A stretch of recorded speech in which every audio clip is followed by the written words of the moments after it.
ஸ்தோத்திரம், கர்த்தருக்கு ஸ்தோத்திரம். ஆசீர்வதிக்கப்பட்ட அந்த நல்ல வேளையில் உங்களை சந்திப்பதில் மிகுந்த சந்தோஷம். கர்த்தர் உங்களை ஆசீர்வதிப்பாராக. வார்த்தையில் ஜீவனுள்ளவரே என்கிற செய்தி வேளையிலே இந்த 3வது வாரத்தில் உங்களை சந்திப்பதில் மிகுந்த சந்தோஷம். உங்களுக்காக தொடர்ந்து நாங்கள் ஜெபிக்கிறோம். உங்களுடைய ஜெப குறிப்புகள் இருந்தால் நீங்கள் எங்களுக்கு அனுப்பி வைங்க. ஸ்க்ரீனில் தெரிகிற மொபைல் நம்பருக்கு நீங்கள் எங்களை தொடர்பு கொள்ளலாம், ஃபோன் பண்ணலாம். உங்களுக்காக நாங்கள் தொடர்ந்து ஜெபிக்கிறோம். கர்த்தர் உங்களை ஆசீர்வதிப்பார். நீங்களும் உங்களை ஊழியத்திற்காக ஜெபம் பண்ணுங்க. கர்த்தர் உங்களை ஆசீர்வதிப்பார். கர்த்தருக்கு மகிமை உண்டாகட்டும். சில நேரம் ஃபோன் அட்டன் பண்ண முடியாவிட்டாலும் செய்தியில் மெசேஜாக ஒன்று வாட்ஸ்அப்பில் இல்லை மெசேஜில் நீங்கள் என்ன செய்யுங்க, அனுப்பி வைங்க. தொடர்ந்து ஜெபிப்போம். கர்த்தர் நம்முடைய ஜெபத்திற்கெல்லாம் பதில் தருவார். ஆமேன் சொல்லுங்களேன். ஆமேன். அல்லேலூயா. கர்த்தருடைய நாமம் மகிமைப்படுவதாக. வாசிப்போம். தலைப்பு வசனம் இந்த மாத ஆசீர்வாதத்துக்காக நாம் தியானித்து வருகிறதான ஆசீர்வாதமான வார்த்தை. திருப்பிக் கொள்ளுங்க. வாசிப்போம். எபிரேயர் 11வது அதிகாரம் 29வது வசனத்தை பாருங்கள். புதிய ஏற்பாடு 309வது பக்கம் 29வது வசனம். விசுவாசத்தினாலே அவர்கள் சிவந்த சமுத்திரத்தை உலர்ந்த தரையை கடந்து போவது போல கடந்து போனார்கள்.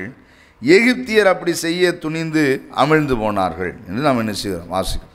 ஜெபிப்போம். எங்கள் அன்பின் பிதாவே, இயேசு கிறிஸ்துவின் நாமத்தினாலே உம்மை ஸ்தோத்திரிக்கிறோம். நாங்கள் தியானித்து வருகிற இந்த தலைப்பு வசனத்தின் மூலமாக ஆவியானவர் எங்களோடு கூட நீர் இடைப்படுங்க. கேட்கிற ஒவ்வொரு இருதயத்தையும் நீர் திறந்தரலும். லீதியாருடைய இருதயத்தை திறந்தவர் அல்லவா. இந்த நாளிலேயும் சத்தத்தை கேட்கிற இருதயத்தில் நம்முடைய வார்த்தை எழுதப்படட்ட ஐயா. என் நாவு விரைவாய் எழுதுவனுடைய எழுத்தாணி என்று சங்கீதக்காரன் சொன்னானே. ஆண்டவரே, அடிமையின் நாவையும் நீங்கள் பயன்படுத்துங்க. உடைய வார்த்தை எழுத்தை சொல்ல சுமக்க எவ்வளவேன்னு தகுதி இல்லைப்பா. தாழ்த்தி வெறுமையாக்குகிறோம். மகிமை கணம் துதி எல்லாம் இயேசுவுக்கு செலுத்துகிறோம். இயேசு கிறிஸ்துவின் நாமத்தினால் வேண்டி ஜெபிக்கிறோம் ஜீவனுள்ள நல்ல பிதாவே. ஆமேன், ஆமேன். அல்லேலூயா. கர்த்தருடைய பரிசுத்த நாமத்திற்கு மகிமை உண்டாவதாக. நாம் தியானிக்கிறதான இந்த தலைப்பு வசனத்தில் என்ன, இஸ்ரவேல் ஜனங்களை எகிப்திலிருந்து கர்த்தர் விடுதலையாக்கி அவர்களை சமுத்திரத்தின் வழியாய், சிவந்த சமுத்திரத்தின் வழியாக கடந்து போக பண்ணினார். அவர்கள் கடந்து போனார்கள். எகிப்தியரோ செய்ய துணிந்து என்ன செய்தார்கள், அமிழ்ந்து போனார்கள். அவர்கள் கடந்து போனார்கள். எப்படி கடந்து போனார்கள்? எகிப்திலிருந்து விடுதலையாக்கப்பட்டு கடந்து போனார்கள். ரெண்டாவதாக அவர்கள் கடந்து போனார்கள். எப்படி கடந்து போனார்கள்? அவர்கள் யுத்தம் பண்ணவில்லை, கர்த்தர் அவர்களுக்காக என்ன செய்தார், யுத்தம் பண்ணினார். அவர்கள் கடந்து போனார்கள். இன்றைக்கி 3வது வாரத்தில் வந்திருக்கிறோம். இந்த 3வது வாரத்தில் நாம் தியானிக்க இருக்கிறோம். ஆண்டவர் இவர்களை எகிப்திலிருந்து விடுதலையாக்கினார். ரெண்டாவது, கர்த்தர் இவர்களுக்காக என்ன செய்தார், யுத்தம் பண்ணினார். கர்த்தருக்கு மகிமை உண்டாகட்டும். 3ஆவதாக நாம் இன்றைக்கு தியானிக்கக்கூடியதான வார்த்தை என்ன பாருங்கள், திருப்பிக் கொள்வோம். யாத்திராகமம் புஸ்தகம் வாசிங்க, 13வது அதிகாரம் வாசிப்போம். கர்த்தருக்கு மகிமை உண்டாகட்டும். 18வது வசனத்தை பாருங்கள். சிவந்த சமுத்திரத்தின் வனாந்தர வழியாய் ஜனங்களை சுற்றி போக பண்ணினார். இஸ்ரவேல் புத்திரர் எகிப்து தேசத்திலிருந்து அணி அணியாய் என்ன செய்தார்கள், புறப்பட்டு போனார்கள். இங்கே ஒரு வார்த்தையை வாசிக்கிறோம், சுற்றி போக பண்ணினார் என்று என்ன செய்கிறோம், வாசிக்கிறோம். கர்த்தருக்கு மகிமை உண்டாகட்டும். நல்ல கவனிங்க. கர்த்தருக்கு ஸ்தோத்திரம். சுற்றி போக பண்ணுதல் எல்லாருக்கும் அது பிடிக்காது, அப்படிதானே? யாருக்காவது சுற்றி போகிறது பிடிக்குமா? யோசிச்சு பாருங்கள். நம்ம ஊர்கள்லேயே ரொம்ப கொடூரமாக இருக்குது. இருந்தாலும் கர்த்தருக்கு ஸ்தோத்திரம். சில இடத்துலாம் பார்த்தீங்கன்னா இந்த வேக தடை அப்படின்னு ஒரு பேர் ஒன்று வச்சுருப்பாங்க. ஆமாம், அது பேர் ஸ்பீட் பிரேக்கர் அப்படின்னு நினச்சிருப்பாங்க. சில கிராமங்களில், ஊருக்குள்ளே, ஸ்கூல்கிட்டலாம் போட்டிருப்பாங்க. சில இடத்துல கொடூரமாக அதை படிக்கட்டுகள் போல் என்ன செஞ்சுருக்கிறாங்க. அது கொஞ்சம் வேதனையான காரியம். கர்த்தருக்கு ஸ்தோத்திரம். சில இடத்துல அப்படி நல்ல ஸ்லோப்பாக போட்டிருப்பாங்க. அதை அந்த வாகனத்தில் போகிறவங்க என்ன செய்வாங்கன்னு கேட்டிங்கன்னா, இந்த வேக தடை வேகத்தை தடை செய்கிறதுக்காக தான் அந்த வேகத்தடை குறைக்கணுங்கிறதுக்காக. சிலர் அந்த வேகத்தை குறைக்க விரும்ப மாட்டாங்க. ஆமாம், கர்த்தருக்கு ஸ்தோத்திரம். குறைக்காமல் என்ன செய்வாங்க பாருங்கள், சைடில் வழி அப்படி போவாங்க. ஆமாம், என்னன்னு கேட்டிங்கன்னா என்ன செய்கிறாங்க பாருங்கள், அந்த வேகத்தை குறைக்கக்கூடாதுங்கிறதுக்காக சீக்கிரம் போகணுமா. ஏன்னு கேட்டால் சுற்றி போனால் கொஞ்சம் லேட்டாகும், தாமதமாகும். அப்படின்னா சீக்கிரமாக போகணும். யாரும் சுற்றி போகிறத என்ன செய்ய மாட்டாங்க, விரும்ப மாட்டாங்க. மெதுவாக போகிறத விரும்ப மாட்டாங்க. கர்த்தருக்கு ஸ்தோத்திரம். நல்ல கவனிங்க. ஆனால் இங்கே எழுதப்பட்டிருக்கிறது, ஆண்டவர் இவங்களை சிவந்த சமுத்திரத்துக்கு கொண்டு வந்து உலர்ந்த தலை வழியாய் கடந்து போக பண்ண வைக்கிறதுக்கு காரணமே என்னன்னு கேட்டால், இவங்க கொஞ்சம் சுற்றி போகணும் அப்படின்னு விரும்பினார். கவனிக்க, கர்த்தருக்கு ஸ்தோத்திரம். சுற்றுதல் இது சரியாகுமா யோசித்து பாருங்கள். நேரம், காலம், சமயம், நம்முடைய உடல் பலன் என்னெல்லாம் வீணாகும் யோசித்து பாருங்கள். அப்படி தானே? ஆனால் ஆண்டவருக்கு இது தெரியுமா தெரியாதா? அப்போ ஏன் ஆண்டவர் சுற்றி போக பண்ணினார் யோசித்து பாருங்கள். ஏனென்றால் கர்த்தருக்கு மகிமையுண்டாகட்டும், இது சுற்றி போக பண்ணும்போது எத்தனை ஆண்டுகள் விரயமாகிறது. ஆண்டவர் ஆபிரகாமோடு சொன்னார், இந்த ஜனங்கள் 400 வருஷம் அடிமையாக இருப்பாங்க, அதுக்கப்புறம் அவங்கள விடுதலையாக்கி நான் எங்கே கூப்பிட்டு வருவேன், கானானு கூட்டிகிட்டு வருவேன்னு ஆண்டவர் சொன்னார். ஆனால் இவங்க 430 வருஷம் அடிமையாக இருந்திருக்கிறாங்க. இப்போ 430 வருஷம் அடிமையாக இருந்து 431வது வருஷம் அவங்க எங்கே வரல பாருங்கள், கானானுக்கு வரல. வேறம் சொல்லுகிறது 40 ஆண்டுகள் அவங்க வனாந்தரத்தில் என்ன செஞ்சுட்டு இருந்தாங்களாம், சுற்றிக்கிட்டே இருந்தாங்களாம். அப்போ மொத்தம் எத்தனை ஆண்டு பாருங்கள். கானானுக்கு அவங்க வந்து சேர்றதுக்குள்ளே அவங்க ஒட்டுமொத்த ஆண்டு எவ்வளோ தெரியுமா, 470 ஆண்டுகள். அப்போ 470 ஆண்டாக இவங்க எங்கே வரல, கானானுக்குள்ளே வரல. யோசித்து பாருங்கள். சுற்றி இருக்கிறாங்க, 40 வருஷம் வனாந்தரத்தை சுற்றி சுற்றி சுற்றி வந்திருக்கிறாங்க. எவ்வளவு வேதனை, எவ்வளவு கஷ்டம், எவ்வளவு பாடு, எவ்வளவு வேதனை யோசித்து பாருங்களேன். ஆனால் ஆண்டவர் அதை அனுமதித்தார். கர்த்தருக்கு ஸ்தோத்திரம். நல்ல கவனிக்கிங்களா? சுற்றி போகுதல் இது அனுமதிக்கப்பட்டிருக்கிறது. நாம் அனுமதிப்போமா? நமக்கு பிடிக்குமான்னு கேட்டால் நமக்கு என்ன செய்யாது, பிடிக்காது. நமக்கு தகுந்தாப்பில் என்ன செய்யாது, பிடிக்காது. சிலருக்கு சுற்றி போகிறது பிடிக்கும். எதுக்குன்னு கேட்டால் அவங்களுக்கு காரியம் ஆக வேண்டியிருக்கும். ஆமாம், அவங்களுக்கு காரியம் ஆகணுன்னா என்ன செய்வாங்க, சுற்றி போகிறதே சீக்கிரமாக போயிடலாம் அப்படின்னு சொல்லுவாங்க. ஆமாம், கர்த்தருக்கு ஸ்தோத்திரம். நல்ல கவனிங்க. ஆனால் சுற்றி போகிறத என்ன செய்ய மாட்டாங்க. ஆனால் சுற்றி போகிறது ஒரு வகையில் நல்லதாக இருக்குது. பாருங்கள், இப்போ இந்த தங்க நாற்கரை சாலையெல்லாம் போட்டிருக்காங்க. இதெல்லாம் பார்த்திங்கன்னா ஷார்ட்டாக போகிறதில்ல, சுற்றி தான் போகுது. ஆமாம், கர்த்தருக்கு ஸ்தோத்திரம். ஆனால் அது வீதியாக இருக்கிறது, வேகமாக போக முடிகிறது அப்படின்னு சொல்லி அதுக்கு டோல்கேட் வச்சு கொஞ்சம் பணத்தையும் என்ன செஞ்சிருந்தாங்க, பிடிங்கிடுறாங்க. கர்த்தருக்கு ஸ்தோத்திரம். ஆனால் அது சுற்றி தான் போகுது, ஆனால் வேகமாக போகிறாங்க. கர்த்தருக்கு ஸ்தோத்திரம். நல்ல கவனிங்க. இங்கே ஆண்டவரும் சுற்றி போக விட்டுட்டார். திரும்ப திரும்ப திரும்ப சுற்றி சுற்றி வர வச்சுட்டார். சில நேரம் நாமும் நம்முடைய வாழ்க்கையில் சில காரியங்களும் அப்படி நடக்கிறது நமக்கு வேதனையாக என்ன செய்யுது இருக்குது. என்ன ஜெபம், காலையில் எழுந்திரிச்சா ஜெபம், பைபிள் வாசிக்கணும், என்ன ஜெபம் ஜெபம் ஜெபம். எல்லோரும் கேட்குறாங்க, பாஸ்டர் ஜெபம் ஜெபம் ஜெபம்னு எந்த நேரமும் ஜெபம் ஜெபம்னே ஊரை ஏமாற்றிட்டு இருக்கீங்களே. எந்த நேரமும் ஆராதனை ஆராதனை ஆராதனை ஆராதனை ஆராதனை பண்ணி நாங்கள் என்ன செய்ய போகிறோம். ஆமாம் அப்படின்னு சிலர் என்ன செஞ்சிருந்தாங்க பாருங்கள், கிளம்பிடுறாங்க. நாங்கள் ஊழியம் செய்ய போகிறோம், சுவிசேஷம் சொல்ல போகிறோம், நாங்கள் ஆத்துமாதாயம் பண்ண போகிறோம். கரெக்ட், 100க்கு 100 கரெக்ட். சுவிசேஷம் சொல்லணும், ஆத்துமாதாயம் பண்ணணும், ஆமீன், ஊழியம் செய்யணும். ஆனால் இவ்வளவும் செய்கிற இவங்க ஜெபமும் பண்ணணும், ஆராதனையும் செய்யணும். நல்ல கவனிங்க. ஜெபத்தையும் ஆராதனையும் விட்டுட்டு அவங்க என்ன செய்யக்கூடாது, அதை செய்யவே கூடாது. நல்லா கவனிக்கணும். கர்த்தருக்கு ஸ்தோத்திரம். இன்றைக்கி அநேகர் அப்படி இருக்கிறாங்க. ஜெபம் பண்ணாமல் ஊழியம் செய்யக்கூடாது, ஜெபம் பண்ணாமல் சுவிசேஷம் அறிவிக்கக்கூடாது, ஜெபம் பண்ணாமல் நீங்கள் கர்த்தருக்கு என்ன செய்யக்கூடாது, கிரியை செய்யவே கூடாது. ஜெபமோ ஆராதனையோ இதுக்கு தடையாக இருக்கக்கூடாது. ஏன்னா ஜெபமும் ஆராதனையும் நமக்கு எப்போதும் நடந்துக்கிட்டே இருக்கணும், திரும்ப திரும்ப செஞ்சுக்கிட்டே இருக்கணும், இதை விடவே கூடாது. ஏனென்றால் ஆண்டவர் நம்மை சுற்றி சுற்றி என்ன செய்ய வைக்கிறார், வர வைக்கிறார். எனக்கு இப்போது இதை சொல்லும்போது ஒரு சம்பவம் ஞாபகம் வருது. என்னன்னு பாருங்கள். கர்த்தருக்கு மகிமை உண்டாகட்டும். ஆண்டவர் ஆதியிலே மனுஷனுக்காக இவைகளெல்லாம் உண்டாக்கினார். கர்த்தருக்கு மகிமை உண்டாகட்டும். வாசித்து பாருங்கள். ஏதேனை உண்டாக்கின ஆண்டவர் அதில் மனுஷனை வைத்தார் பாருங்கள். அதில் எழுதப்பட்டிருக்கிறதான வார்த்தை இங்கே என்ன நடந்துதான். கர்த்தருக்கு ஸ்தோத்திரம். வாசித்து பாருங்கள். 2வது அதிகாரம் பாருங்கள், கர்த்தருக்கு மகிமை உண்டாகட்டும்.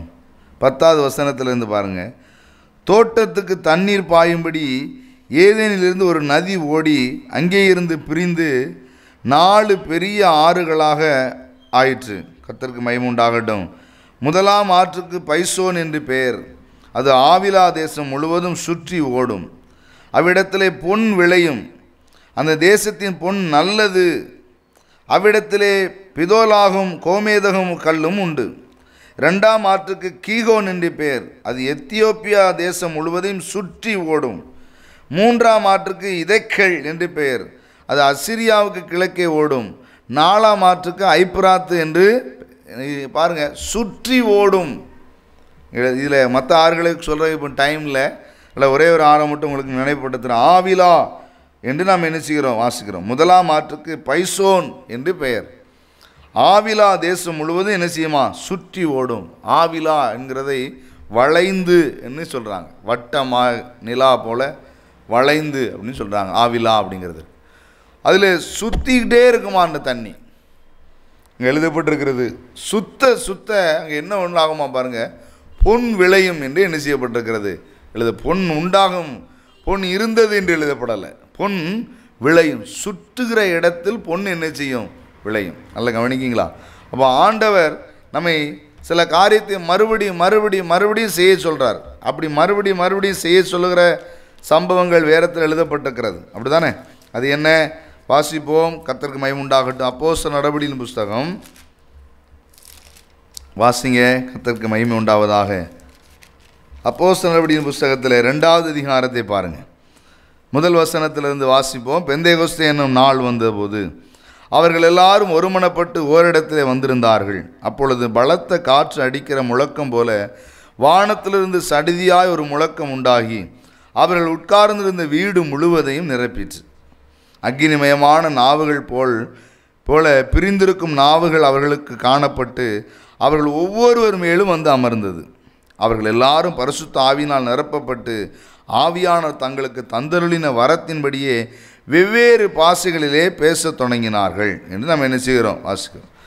ஒவ்வொருத்தரும் ஆவியில் நிறைந்து ஜெபம் பண்ணுறாங்க, மகிமைப்படுத்துகிறாங்க.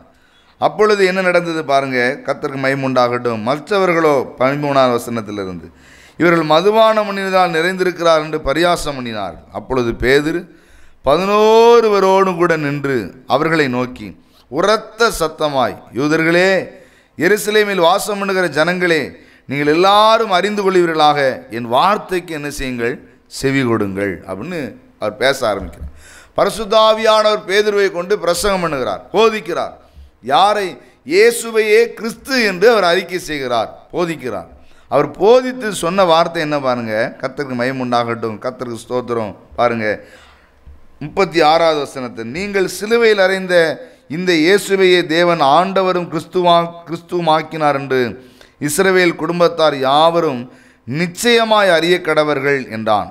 இதை அவர்கள் கேட்ட பொழுது இருதயத்திலே குத்தப்பட்டவர்களாகி அப்போஸ்தலரை பேதுருவையும் நோக்கி பார்த்து, நாங்கள் என்ன செய்ய வேண்டும் என்றார்கள். பேதுரு அவர்களை நோக்கி, நீங்கள் மனம் திரும்பி பாவ மன்னிப்புக்கென்று இயேசு கிறிஸ்துவின் நாமத்தினாலே ஞானஸ்நானம் பெற்றுக்கொள்ளுங்கள். அப்பொழுது பரிசுத்தாவின் வரத்தை என்ன செய்வீங்க, பெறுவீங்க. கர்த்தருக்கு மகிமை உண்டாகட்டும். நீங்கள் மனம் திரும்ப வேண்டும். மனம் திரும்பினால் நீங்கள் என்ன எடுக்கணும், ஞானஸ்நானம் எடுக்கணும். இயேசுவே கிறிஸ்து, இயேசுவே ராஜா, இயேசுவே ஆண்டவர், எனக்காக ஜீவன் தந்தவர் அப்படின்னு சொல்லி அவரை ஆண்டவராக ஏற்றுக்கொண்டு தன்னுடைய பழைய பாவங்களெல்லாம் விட்டு யார் மனம் திரும்புகிறார்களோ, இயேசுவுக்காக வாழ தன்னை யார் அர்ப்பணிக்கிறார்களோ அவர்கள் ஜலத்திலே மூழ்கி என்ன எடுக்க வேண்டும், ஞானஸ்நானம் எடுக்கணும். அவர்கள் ஞானஸ்நானம் எடுத்துக்கொண்டால் வேதம் சொல்கிறது பரிசுத்தாவின் வரத்தை என்ன செய்வார்கள், பெறுவார்கள். ஆவியானவர் அவர்களுக்குள்ளே வாசம் பண்ணுவார். அப்பொழுது என்ன நடக்குமா பாருங்க. வாக்கு தத்தமானது உங்களுக்கும் உங்கள் பிள்ளைகளுக்கும் தம்முடைய தேவனாகிய கர்த்தர் வரவழைக்க எல்லாருக்கும் இந்த வாக்கு தத்தம் என்ன செய்யுது, உண்டு. உங்களுக்கு இது மட்டும் இல்லை, எல்லாருக்கும் இது கிடைக்கும் அப்படின்னு சொல்லிட்டு மறுபடியும் அவர் சொன்ன வார்த்தையை பாருங்கள். 41வது வசனம், அவனுடைய வார்த்தையை சந்தோஷமாக ஏற்றுக்கொண்டவர்கள் ஞானஸ்நானம் பெற்றார்கள். அன்றைய தினம் ஏறக்குறைய 3000 பேர் செய்தாங்க, ஞானஸ்நானம் எடுத்தாங்க. அவர்கள் அப்போஸ்தலருடைய உபதேசத்திலும் அந்நியோன்யத்திலும் அப்பம் விற்குதலிலும் ஜெபம் பண்ணுதலிலும் அவங்க எப்படி இருந்தாங்களாம் பாருங்க, உறுதியாய் தரித்திருந்தார்கள். கவனிங்க, எதில் திரும்ப திரும்ப திரும்ப திரும்ப திரும்ப செஞ்சுக்கிட்டே இருந்தாங்களாம். உறுதியாய் தரித்திருந்தார்கள். என்ன தரித்திருந்தாங்க? முதல்ல அப்போஸ்தலருடைய உபதேசத்தில், ரெண்டாவது அந்யோன்யம். அவர்கள் அப்போஸ்தல உபதேசத்தை கை கொள்ளுகிற தேவ பிள்ளைகள் கூட ஐக்கியத்தில் இருந்தாங்க. மூன்றாவது கம்யூனியன், ராபோஜன ஆராதனைன்னு சொல்கிறோம் பாருங்கள், அதில் அப்பம் வெக்குதலில். அதுக்கப்புறம் என்ன பாருங்கள், ஜபம் பண்ணுதலில், ஆண்டவரை ஆராதிக்கிறதுல எப்படி இருந்தாங்க? சரியாக இருந்தாங்க. திரும்ப திரும்ப திரும்ப செஞ்சுக்கிட்டே இருப்பாங்க. திரும்ப திரும்ப செஞ்சுக்கிட்டே இருக்கும்போது எதை? ஆராதனையை, உபவாசத்தை, ஜபத்தை, ராபோஜனத்தை, கர்த்தருக்கு மகிமை உண்டாகட்டும், கர்த்தருக்கு ஸ்தோத்திரம், உபதேசத்தை, இதை செய்ய செய்ய செய்ய திரும்ப திரும்ப செஞ்சுக்கிட்டே இருக்கணும். அப்போஸ்தலன் ஆனாலும், மேய்ப்பன் ஆனாலும், தீர்க்கதரிசி ஆனாலும், போதகர் ஆனாலும், யாரானாலும், நீ ஊழியத்துக்கு வந்தாலும் சரி, ஊழியத்துக்கு வராமல் போனாலும் சரி, நீ இதை செய்ய என்ன செய்யக்கூடாது? விடவே கூடாது. பொன் விளையணுமா? சுத்த பொன்னாக இருக்கிற இயேசு கிறிஸ்து உனக்குள்ளே விளைய வேண்டுமா? விசுவாசம் என்கிற அழிந்து போகாத பொன் உனக்குள்ளே என்ன செய்ய வேண்டுமா? விளைய வேண்டுமா? நீ விடக்கூடாது.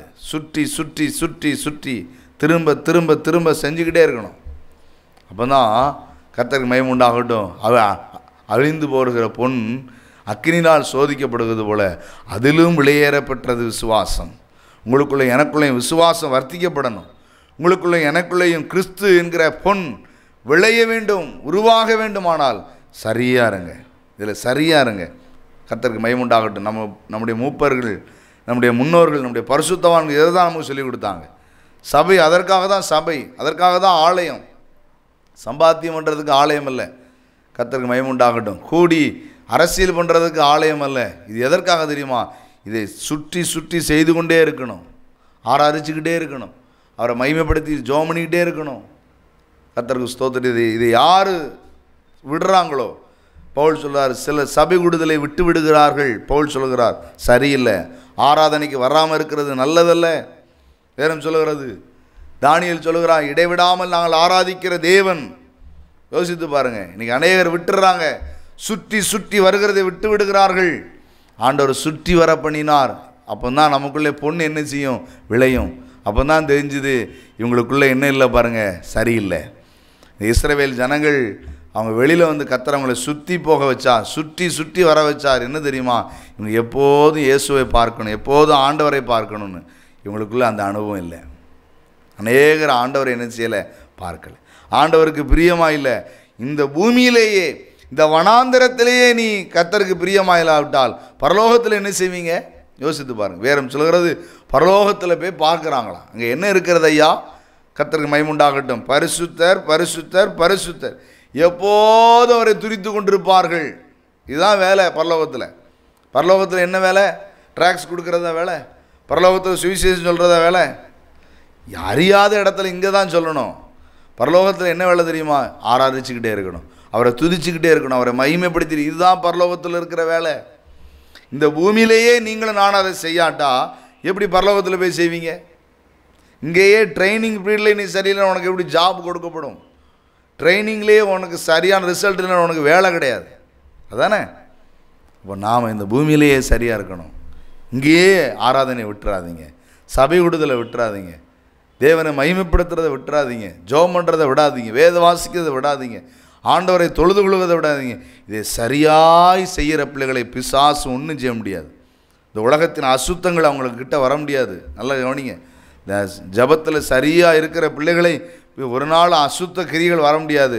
யாருக்குள்ளே ஜபம் சரியில்லாமல் போகுதோ, ஆராதனை சரியில்லாமல் போகுதோ, அவங்க தான் இந்த உலகத்தின் அசுத்தத்தில் விழுந்து போவாங்க. ஆமாம், பார்த்தீங்கன்னா தீய பழக்கங்க, முறைகேடான வாழ்க்கை, இம்மைக்குரிய காரியத்தில் அதிகமான நம்பிக்கை வைக்கிற அவ்வளோ நபர்களையும் பாருங்கள், அவங்க தனிப்பட்ட ஆண்டவரோடு இருக்கிற உறவு சரியில்லாமல் இருக்கும். அவங்களால மட்டும்தான் அப்படி போக முடியும். நான் ஜெபத்தை ஆராதிக்கிறதுல கர்த்தருக்கு மகிமை உண்டாகட்டும், உபதேசத்தில், ராபோஜனத்தில், அவருடைய மாம்சத்தில், ரத்தத்திலையும் பான போஜனம் பண்ணுகிறதுல யார் சரியாக இருக்கிறாங்களோ அவங்கள பிசாசு ஒன்றுமே செய்ய முடியாது. அதனால் அதற்காகவே கர்த்தர் என்ன செய்ய பண்ணினார்? சுற்றி போக பண்ணினார். சோதிக்கிறதற்காக. செய்வீங்களா மாட்டீங்களா? எனக்கு பிரியமாக இருப்பீங்களா மாட்டீங்களா? அதற்காகவே நடந்து கொண்டிருக்கிறது. அதை நாம் அவரை பிரியப்படுத்துறதை ஒரு நாள் விட்டுறக்கூடாது. நாம் அவரை பிரியப்படுத்துவோம், அவரை மகிமைப்படுத்துவோம், விசுவாசத்தோடு செய்வோம். ஆமாம், எப்போது ஆராதனைக்கு போய் என்ன ஆக போகுது? எப்போ ஒரு ஜெபம் பண்ணி என்ன போகுது அவங்க கேட்பாங்க அவிசுவாசத்தோடு. நாம் விசுவாசத்தோடு செய்யணும். விசுவாசமே உலகத்தை ஜெயிக்கிற ஜெயம். விசுவாசத்தோடு செய்வோம். கர்த்தர் உங்களுக்கு சமுத்திரத்தை கடந்து போக பண்ண பாக்கியத்தை தருவார். கர்த்தர் உங்களை ஆசீர்வதிப்பார். ஜெபிப்போம். எங்கள் அன்பின் பிதாவே, இயேசு கிறிஸ்துவின் நாமத்தினால் உம்மை ஸ்தோத்திரிக்கிறோம். சிவந்த சமுத்திரத்தை இஸ்ரவேல் ஜனங்களை கடந்து போக பண்ணுகிறதற்கு நீர் அவர்களை விடுதலை ஆக்கினீர். ஆண்டவரே, அவர்களுக்காக யுத்தம் பண்ணினீர். ஆண்டவரே, அவர்களை சோதித்தீரப்பா. அவர்கள் ஆண்டவரே உமக்கு பிரியமானவர்களாக இருப்பார்களா என்று சோதித்தீர். ஆண்டவரே, நாங்களும் இந்த உலகத்தில் உமக்கு பிரியமானது செய்ய எங்களுக்கு கற்றுத்தாங்க. அனுதினமும் ஜெபிக்கணும், வேத வாசிக்கணும், ஆராதிக்கணும், உமக்காக வாழணும்ப்பா. உங்கள் கிருபை இரக்கம் தயவு தாங்கட்டும். மகிமைக்கான துதி எல்லாம் இயேசுவுக்கு செலுத்துகிறோம். இயேசு கிறிஸ்துவின் நாமத்தை வேண்டி ஜெபிக்கிறோம் ஜீவனுள்ள நல்ல பிதாவே. ஆமென். அல்லேலூயா. கர்த்தர் உங்களை ஆசீர்வதிப்பார். கர்த்தருக்கு